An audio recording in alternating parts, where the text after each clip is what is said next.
Hello, welcome to Psychology of Skin. I'm Dr. Ankita and today we are going to discuss about advanced skin analysis.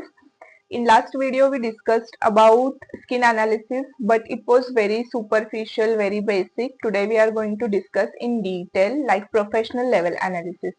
This video is going to be into four parts. First will be your skin analysis, skin type, how your skin decides your skin type. Then it will be about acne, then pigmentation, and then anti-aging or your aging concerns. This video is going to be very long. I hope you get your snack and let's dive into it. Let's start with analyzing your concern. First and most common concern is acne. Acne has three types: first degree, second degree, third degree. Let's see how to check your acne. Whenever you have eruption, just put your finger on it, feel it, and then you can differentiate your acne. When you feel sandy and rough, they can be first degree acne. When you feel a jelly like structure squishing, those are second degree first field acne. And third, very firm structure underneath, nodular cystic or third degree acne. First degree acne contains more types. First is blackhead and whitehead. Both are the same. Just blackhead has exposed skin. That's why they are discolored to blackish pigmentation. They are clogged sebum under your skin. Nothing much. Most commonly seen in teenagers. Very easy to treat. But if they are not subsiding by themselves, you need to see a professional. Then macules. Macules are just rough eruptions here and there. Very easy to treat. They go away by themselves. Pustules, similar to macules, they are very rough sand-like structures. You can feel them and there is pus due to infection of C. acnes or P. acnes. It is the same bacteria that is causing pustules, mostly seen in purging cases, not invasive, not problematic, but if it is not subsiding by themselves, you have to see a professional. Second degree acne are large size acne filled with pus. They can be painful, they leave the mark and they can leave the scarring. Don't try to open them up. You will spread the infection and hence acne will increase. See a professional because they are not going to subside themselves. They are caused by same C. acnes or P. acnes and very infectious and problematic. Third degree acnes are nodular cystic acnes. You feel that firm cyst in your skin. They are not infectious, but they can catch the infection if not treated properly. Don't try to pop them. They don't have anything in them. They will become more painful. And if you try to pop them, you will develop other problems which were not there. This requires the immediate attention. Ignoring them will be ignoring the major issues in the future. So seek a doctor if you have cystic acne. So let's discuss pigmentation. Pigmentation has generally two types. First is local pigmentation and second is generalized pigmentation. In local pigmentation, I'm not talking about full body. It's just about your face and somewhere it is just patches of the pigmentation. It has three parts. First is PIH, second is melasma and third is freckles. PIH is post-inflammatory hyperpigmentation caused after infection, that is your acne marks, or you had fungal infection and now it left a mark, that is PIH. Very easy to understand. You will see round patches here and there of the pigmentation or certain patch of pigmentation where infection was there. Easy to treat, it will subside itself, but it takes a lot of time. If you want faster result, do a skincare routine and go to professionals. Then comes melasma. Melasma is very hard to treat. It will not subside by itself. Yes, after certain time, but it takes 10 to 15 or 20 years maybe. to subside itself with the care, but you have to seek professional if you want to treat the melasma. How to understand if it is melasma? Melasma are permanent like patches or very hard to treat patches, mostly seen on your forehead, your cheeks, your nose. They have butterfly like appearance and very easy to diagnose. They are round, circular, larger patches. They go on increasing and get darker over the time. Mostly seen in pregnant ladies or in older age women. Mostly in hormonal imbalance we can see melasma. Then comes freckles. Freckles are round small patches mostly seen in centralized face. They are due to overexposure of sun or heat, but they are not treatable. Yes, you can use lasers on it, you can do treatment to subside them, but it is a genetic skin condition. If your family member has freckles, you might have. You just have to avoid sun exposure to make them lighter and lighter, but there is no certain treatment to remove freckles. In generalized pigmentation, we can see tanning. Tanning can be of the face or the full body. It's just your skin was exposed to sun for certain amount of time, and as a defense mechanism, your body produced the pigment and now it's tan. Tanning is very easy to treat. Just use skin lightening cream with combination of moisturizer and sunscreen and you're good to go. To avoid the tanning, you just need to use sunscreen. So this was the differentiating factors and related to your concern. Now see about anti-aging. Aging concerns show in two types only, wrinkles and sagging. Wrinkles are lines around your face. When you squeeze them, generally you can see those lines. In the younger age, you cannot see much, but as you age, you start to see the fine lines. So, wrinkle starts there in your fine lines. And the sagging is very simple. In the young age, your skin is firmer, and as you age, that firmness start to reduce and your skin feels saggy or dragged down. So that's how you have to check your skin and your skin concern. So let's see your skin concern in more detail with image view. Let's see your skin in the deeper layer, why your acne are forming, why you are having pigmentation, or what are your anti-aging concerns, and do whatever you are following is going to reduce those concerns. So firstly we will understand the skin. This is your skin from most external layer to the internal layer. Your skin has two different layers, external epidermis and internal dermis. See, I'm not going to teach you any anatomy or physiology. I'm just explaining very superficially how your skin is interconnected to your problems. See, this is the structure and this is hair follicle, your sebaceous gland, your sweat gland. So, this is how your skin looks like internally. Your epidermis has 5 layers. First is basalis, second is spinosum, third is granulosum, fourth is lucidum, and fifth is corneum.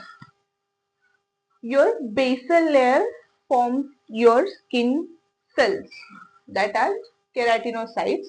It also has melanocyte, the cell which is responsible for the pigmentation. Then there are knee cells, they are your nerve responsive cells. Then these two black cells that you are seeing are Langerhans cells. These cells are your immunity cells.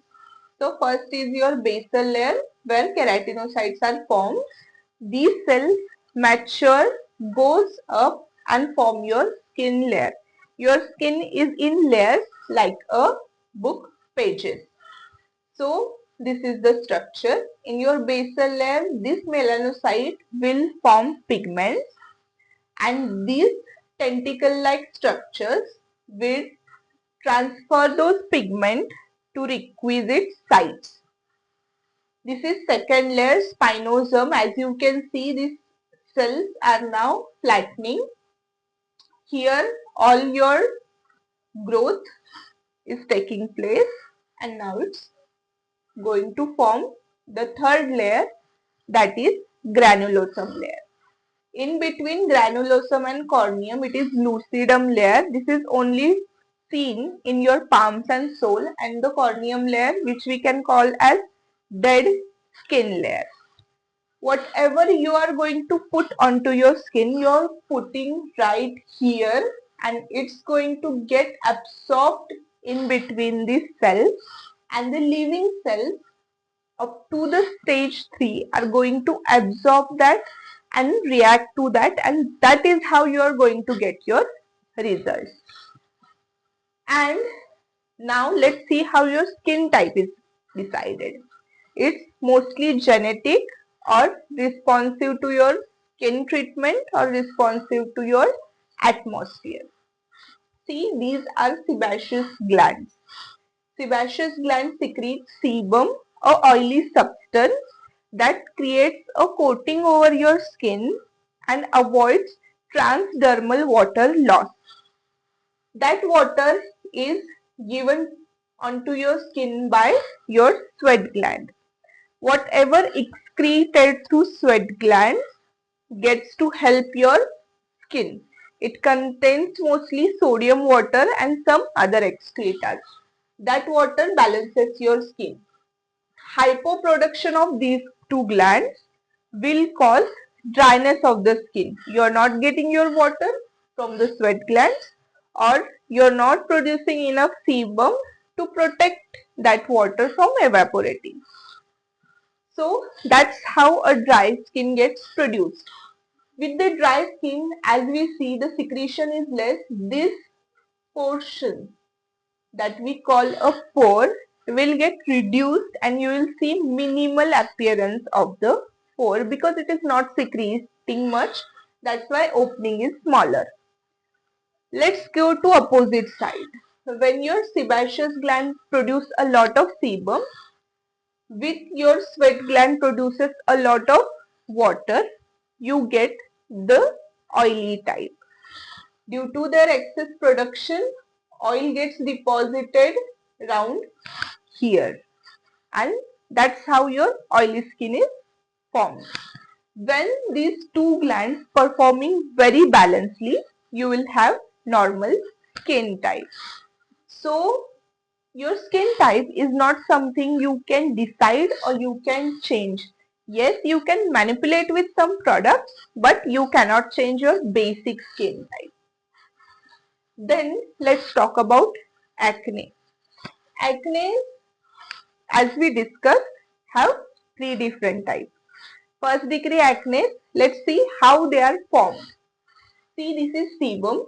Excessive production of the sebum causes the blockage. When your pore gets blocked round here, it will accumulate all those dirts and this excess sebum round here, and this superficial your blackhead or whitehead is gonna be. Not a major issue, very easy to treat as we saw. So that's how it's formed. When this intact layer gets exposed to the external oxygen, it will form blackish discoloration, and that's going to be your whitehead.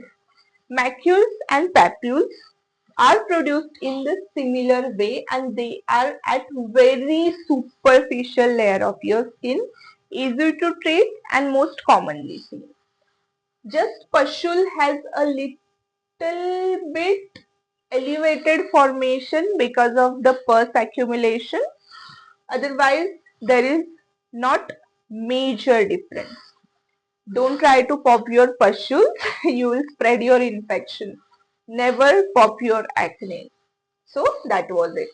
Second degree acne are much bigger phenomenon. They go deeper.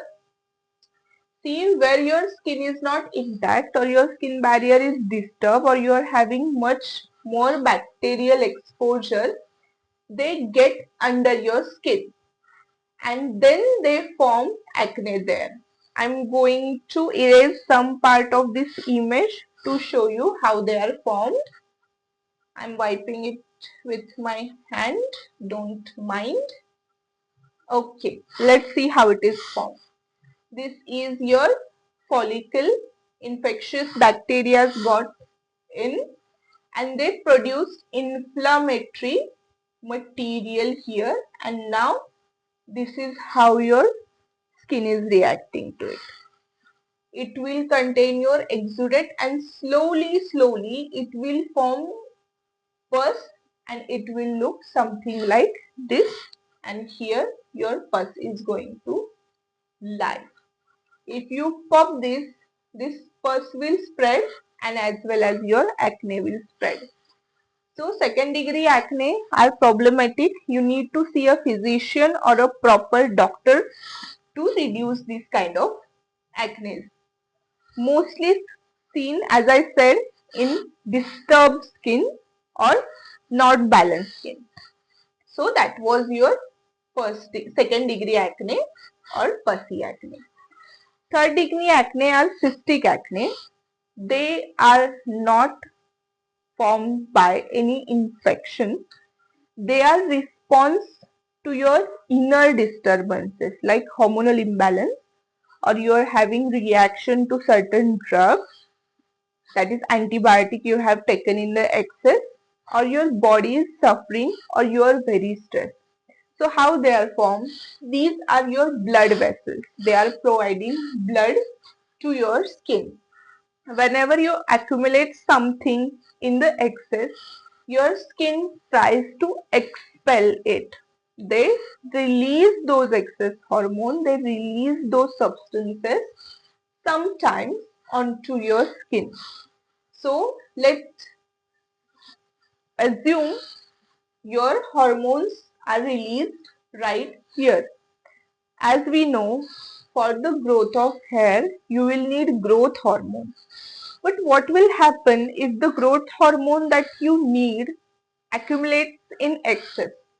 So that excess hormone will form an inflammation reaction and this whole structure will swell up. So it is very deeper into your skin. It is in the dermis, not epidermis. So it doesn't have any opening to go out. When that swelling gets larger, you will see a bump-like structure onto your skin with the problem line here, and these are all other your skin layers. So this problem is internal, not external. Popping, irritating the acne is not the solution. It will worsen your acne. So for cystic acne, no external application is going to help, because as you see it is so deep. Very few components, very few molecules are going to help with your cystic acne. Majorly you have to take internal medications with help of your doctor.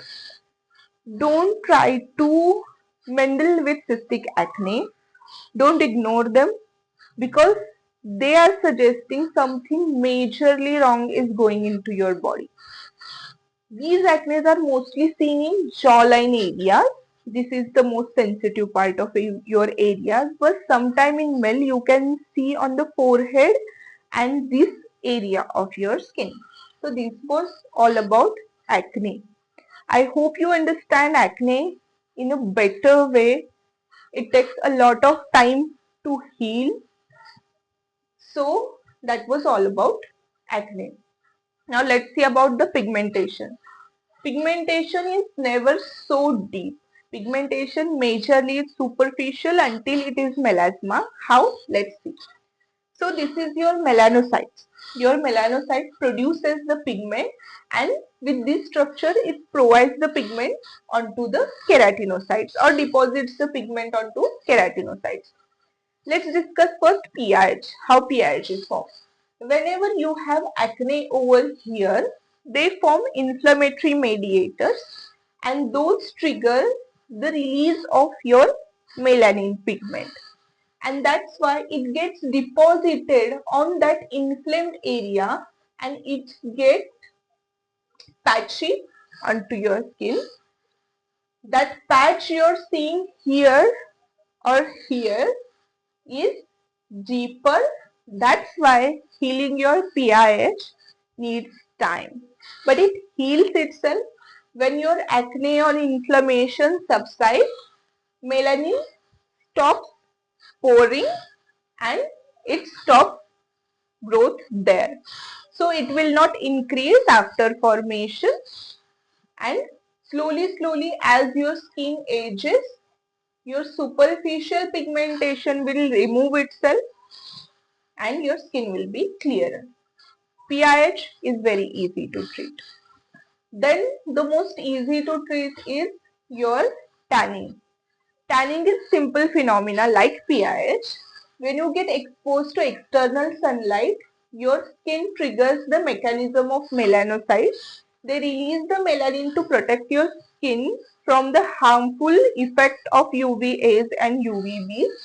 It will form a film over your skin of pigmentation, and after your exposure reduces, we can turn it back very easily. As your dead skin gets removed, your tanning also gets removed. If you protect your skin with sunscreen, you will not need much of medication for the tanning. But if you are not protecting, you will need medicinal help. Now, let's discuss freckle and melasma. As we see, freckle does not have any specific reason.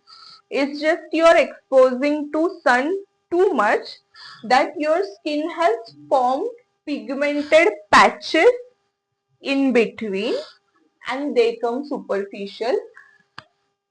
As we don't know what exactly happens during the freckle formation, there is not certain medication to treat freckles. Likewise, melasma is a critical condition, a problematic situation, very hard to treat. How it's triggered in the pregnancy or in the hormonal balance stage, as we see in the acne, those excess hormones trigger the melanocyte to produce extra pigmentation at certain area of your skin, mostly nose, cheeks and forehead. That patchy pigmentation is melasma, triggered by hormonal imbalance, sleep disorders, menopausal stages, continuous exposure to heat and sunlight. Yes, heat can trigger melasma. Many Indian women work around gas and that could trigger your melasma. Melasma can start round here and go up to here. So it is the most deepest skin concern and harder to treat. It takes a lot of time. In certain cases, this pigmentation, see if your melanocyte is residing over here, it can leak the pigmentation into your dermis layer and that will make your melasma much deeper, much more problematic to heal and sometimes permanent. So that was all about melasma. I hope you understand all the phenomenon till now. So let's talk about aging now. How to analyze the aging we saw, but how aging comes to play. See, we age every day, every minute of the time as our glycation process keeps on going. Our dermis has two substances. First is elastin and second is collagen. These two substances decide firmness of your skin. Elastin gets produced at 16 to 18 of your age and stops the production. Collagen reduces by 1% every time you age, like 1% per year. So these molecules are responsible for your aging concern. As we see, these molecules are in your dermis layer. So whatever you are going to put here is rarely going to help round here. So whatever you take from your food, from your medicine, will travel through your bloodstream and that will help your dermal layer. Or you have to use strong machine treatments for anti-aging. Only retinol molecule is recommended or bakuchi oil is recommended for the anti-aging for certain reasons and they can penetrate so much deeper. So now you know how aging takes place. This is a very short overview. I'm not going to turn it into a lesson about collagen and elastin. This is how your skin reacts and these are the reasons you are having skin issues. Hope you understand your skin analysis and anatomy and physiology behind your skin analysis. I hope this video was very helpful to you. Stay tuned for more such content. I explain it in very brief. There is a very detailed explanation for everything. I'm going to bring that up in the next video. So share this video with your friends. Consider subscribing. Thank you for watching and let's meet in next video. Bye.